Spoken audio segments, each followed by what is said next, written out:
basic program to test whether an odd number is prime. You can see the code in our conversation history. How the program works, line by line.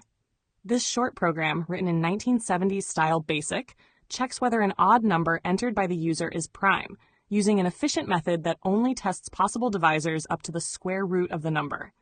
Here is how each part works. Line 10, getting the input. The input statement prompts the user to type in an odd number, which is stored in the variable n.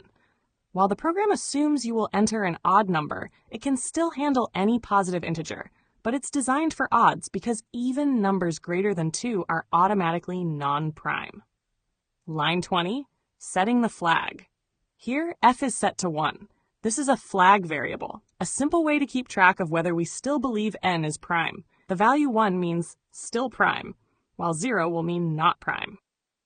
Line 30, the divisor loop. The for loop begins at d equals 3 and increases in steps of 2, step 2, so we only check odd divisors. The loop ends at sqrn, which calculates the square root of n. There is no need to check beyond this point because if n is divisible by any number larger than its square root, the corresponding factor will have been found already among the smaller numbers. Line 40, checking for divisibility. The program divides n by the current divisor d and compares the result to int n worst d, which is the integer part of the division. If they are the same, it means the division was exact. In other words, d divides n without a remainder.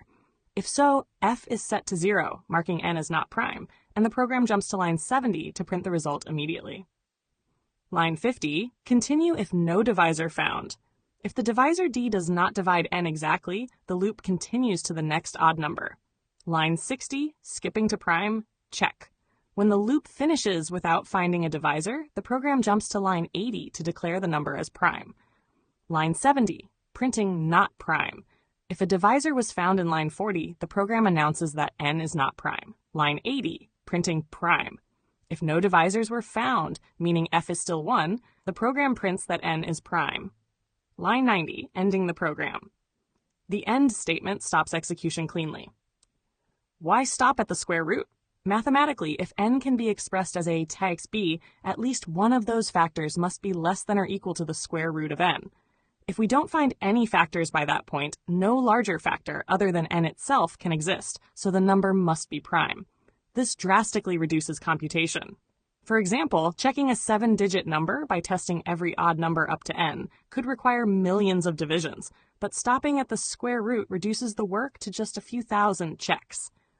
On the limited, slow computers of the 1970s, this was the difference between a program running in seconds or in minutes.